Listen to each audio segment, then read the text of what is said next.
Bonjour à toutes et à tous, bienvenue sur Raph Atelier. Aujourd'hui, je vous ai ramené un set Skyrim de chez Mega. Qu'est-ce qu'il est beau ce dragon. Il me plaît énormément. Il y a deux, trois petites choses qui me plaisent un peu moins, donc je vais vous montrer ça au cours de cette vidéo. Donc, comme d'habitude, on va commencer avec la boîte et la notice avant de s'attarder un petit peu plus longtemps sur le set en lui-même. Quelques mots encore à propos de Mega. Donc Mega, c'est l'ancienne marque de briques de construction de Mattel. À l'époque, ils avaient plusieurs licences comme Skyrim, Game of Thrones, Pokémon, avant que ça aille chez Lego récemment, mais aussi Fallout, je crois. Donc les sets ont malheureusement disparu du site Mattel, et il y a une nouvelle marque qui a été créée, donc ça s'appelle Mattel Brick Shop, et ils partent plus sur toutes leurs marques de voitures. Donc ils font des belles voitures. Pour l'instant, j'en ai pas encore construit, mais ça a l'air vraiment prometteur. Donc, comme je vous ai dit, on va commencer par la boîte. On va reculer un petit peu le dragon. Donc on a une petite boîte qui est relativement fine. Donc ça c'est cool, elle est bien pleine quand on la reçoit. C'est vraiment des économies de place. On a 619 pièces. Ils disent à partir de 17 ans. Je reviendrai un petit peu plus tard là-dessus. Et on a l'arrière, donc on reprend le design et on voit que on peut mettre le dragon dans différentes positions. Donc il est vraiment articulable dans tous les sens. On va mettre la boîte à l'arrière. On passe à la notice. Donc la notice, c'est le design Skyrim. C'est nickel. On a, ce que j'aime beaucoup, un petit peu de storytelling au début. On met des petites images avec le set et un petit fond un petit peu sympa. Et ensuite, on commence à construire. Donc on a les détails concernant la figurine. Et ensuite, on passe directement à la construction. Donc là, je voulais vous montrer, c'est vrai qu'on a beaucoup de petites pièces. Donc c'est très bien expliqué. On voit à chaque fois aussi avec les couleurs à quel endroit le tenon il doit aller. Donc là, bon, j'ai pris une page un petit peu simple. On va essayer de voir si je trouve un petit peu plus compliqué. Donc avec même plusieurs couleurs pour vraiment indiquer quelle pièce va où. Donc là, il n'y a aucune difficulté à ce niveau-là. Ça se construit sans problème. Mais comme on peut le voir, c'est énormément de petites pièces. Il faut aimer les petites pièces. Et en plus, c'est des petites pièces différentes de ce qu'on connaît chez Lego. Donc il y a vraiment des arrondis qu'on ne connaît pas trop. Par exemple ici aussi, des petites pièces où il faut faire attention de ne pas se mélanger les pinceaux. C'est des choses qu'on ne connaît pas trop, même des pièces un petit peu plus grandes aussi qui sont pas connues chez Lego. On a des inverseurs de sens, ça c'est cool. Mais ce genre de pièces-là, chez Lego, ça me dit pas grand-chose non plus. Donc, faut faire un petit peu attention au niveau du montage, parce qu'on est quand même un petit peu surpris parfois par les pièces qu'on connaît pas. Et je crois qu'ils nous mettaient aussi encore un petit peu de storytelling à l'arrière. Là aussi, on nous remet une image du dragon et de la mini-figurine. Et là aussi, ça vous aurez tout vu. Donc, ils se donnent du mal, ça a le mérite d'être là. Je trouve que c'est cool. Donc, ça, c'est pour la notice. Et on va pouvoir passer à la mini-figurine. Quoique, non, on va encore regarder rapidement le séparateur de pièces. Donc, il est aussi différent de celui de chez Lego. Et on peut passer à la figurine. Donc, je vous la montre. Je vous laisse regarder rapidement. Et puis, je vais vous donner mon avis. Donc, pour moi, il faut regarder deux choses. La qualité de la figurine en soi et un avis personnel en quelque sorte sur ce qu'on attend d'une figurine dans un set de briques de construction. Donc au niveau de la qualité de la figurine en soi, aucun problème. Elle est top. Il n'y a aucun souci. Par contre, quand je la compare à une figurine Lego ou Blue Bricks, donc comme d'habitude, on a Samantha Carter et Obi-Wan, bah, ça rentre pas dans le même cadre. Pour moi, vous pouvez pas avoir les deux mêmes figurines dans un set. Ou les trois. C'est trop loin d'une figurine Lego pour que ça corresponde à ce que j'attends d'une figurine dans un set de construction, de briques de construction. Donc ça, c'est mon avis. Comme dit, au niveau technique, elle est très bien faite. Il n'y a aucun problème. Elle est très imprimée. Elle est bien plus détaillée qu'une figurine Lego ou Blue Bricks. Ça, faut vraiment laisser le mérite. Mais c'est pas ce que j'attends d'un set de briques de construction. Moi, je veux une figurine qui ressemble à une figurine Lego ou Blue Bricks. Donc, comme Blue Bricks a pu le faire, comme Lumibrix le fait aussi un petit peu. Mais là, on est trop loin de ce que moi, j'attends d'une figurine dans un tel set. C'est dommage. Mais c'est un choix de design qui a été fait par Mega. Donc, les figurines Game of Thrones étaient comme ça aussi. C'est pour ça que je ne me suis pas pris de set Game of Thrones à l'époque. Parce que ça ne me plaisait pas vraiment. Je vais vous montrer à l'arrière encore rapidement. Donc, il a une très jolie épée par contre. Celle-là est vraiment cool. Mais ouais. Votre avis m'intéresserait.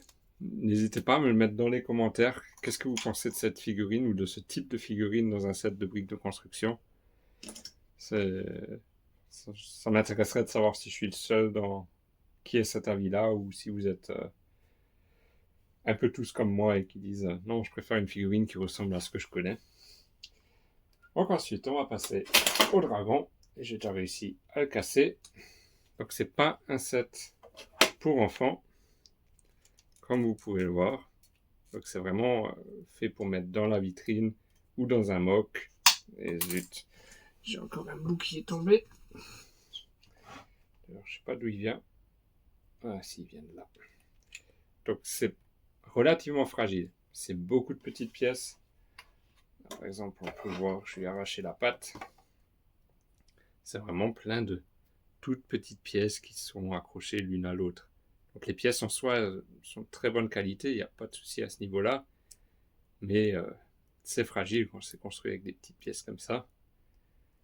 Et faut faire un petit peu attention. Là, j'ai raté mon coup. Alors j'ai déjà fait ça avant en essayant pour préparer ma vidéo. J'ai réussi à ne pas le casser. Et là en vidéo, je casse tout. Donc on y est. Alors ce petit dragon, moi je le trouve magnifique. Je trouve que tout est réussi, il est bien fini. Il est relativement grand. Donc, je crois qu'on va jusqu'à 65 cm de large quand on déploie les ailes au maximum. Et il est habillé de partout. Donc il n'y a pas de pièces vraiment visibles à l'arrière, à part ici. Mais sinon, il est vraiment magnifiquement habillé. Après, ce que je peux vous montrer aussi, c'est les pièces en soi.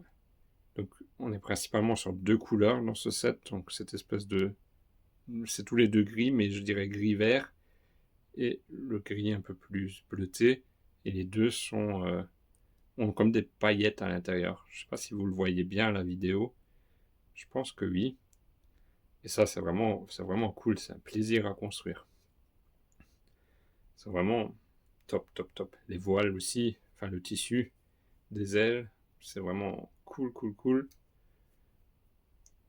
Et en plus, ils se sont amusés à lui faire une pièce ou deux pièces pour sa tête. Donc ça aussi, ça donne quand même un effet un peu plus réaliste. On peut lui ouvrir la gueule. Hop là. Ah, je trouve qu'il est vraiment cool. Donc en plus, comme il disait dans la notice ou sur la boîte, on peut l'articuler dans tous les sens. Donc on peut bouger les ailes, on peut réduire les ailes, on peut vraiment en faire plein de choses. On peut mettre les jambes. Donc pour le mettre en scène, c'est vraiment cool. Et la queue, elle bouge entièrement aussi. Et puis comme vous voyez, les parties mobiles, elles sont dans la bonne couleur. Donc ils se sont amusés à faire du foncé, du clair, pour que ça ait vraiment comme ils le voulaient. Alors que chez Lego, ces pièces-là, elles sont uniquement en gris clair. Mais tout clair. Donc ça, il n'y a pas d'économie à ce niveau-là chez Mattel. Donc ça, c'est vraiment cool. Ensuite, je vous disais que qu'il faut quand même faire attention un petit peu quand on construit. Donc il y a les petites pièces, effectivement, où il faut se méfier. Et puis il y a eu ces barres qui font des ailes. J'ai eu un petit souci, je ne sais plus où c'est, où j'ai forcé un petit peu trop en étant dans le mauvais angle. Et j'ai cassé une barre ici. Donc elle est un peu pliée. Donc bon, moi je dis, il a été blessé pendant un combat. Mais ça, faut se méfier un petit peu. C'est un peu difficile à mettre l'un dans l'autre. faut forcer un peu. Donc, par rapport à tout ça, c'est pas vraiment fait pour les enfants. Donc 17 plus, je suis d'accord. On peut y aller jusqu'à 15, je dirais. C'est pas un souci. On va prendre ceux qui tombent. Là, je mets pas le 7 en valeur. Normalement, il n'y a pas autant de choses qui tombent. Mais non, c'est pas mal. Pour mettre dans une vitrine, pour mettre en place autour d'un château ce que je compte faire, c'est cool. Donc les pièces, la pièce que j'ai abîmée, je l'ai réclamée chez Mattel. Moi, je leur ai dit, j'ai réussi à la casser, est-ce que vous pouvez me renvoyer? Donc, ils m'ont envoyé un petit papier avec une petite enveloppe et les 2 pièces dedans que j'ai cassées ou que j'ai abîmées. Donc, je vais pouvoir les changer à l'occasion. Donc, j'en arrive à la conclusion. Moi, ce set, je le trouve vraiment cool. C'était cool à construire parce que c'est pas trop grand non plus. Donc, il y a beaucoup de petites pièces, mais on avance. Et avec les ailes, on a du résultat et on voit vraiment un set qui est cool. Par contre, il faut vraiment faire attention, c'est pas prévu pour des enfants. Et la mini-figurine, bon, elle me convient pas du tout, mais ça c'est les goûts et les couleurs, donc c'est mes goûts personnels qui correspondent pas à ça. Et encore une petite info au niveau du prix, donc aujourd'hui il n'est plus produit ce set, donc si vous le voulez, faut pas trop hésiter, il y en a encore sur le marché, mais on est autour des 50 à 60 euros. Moi, je l'ai acheté quand c'était encore en production, donc je l'ai eu en plus avec une promo, donc j'ai payé 35 euros ou 37, je ne sais plus exactement, mais c'était dans ces eaux-là. Pour ce prix-là, c'était vraiment top. Il n'y avait vraiment rien à redire. Les pièces sont vraiment d'une qualité, je dirais presque même supérieure à Lego avec toutes les petites paillettes qu'il y a dans la couleur. C'est vraiment cool. Donc, votre avis m'intéresserait. N'hésitez pas à me le noter en commentaire. Je vous souhaite une bonne fin de week-end. Je vous dis à bientôt et prenez soin de vous.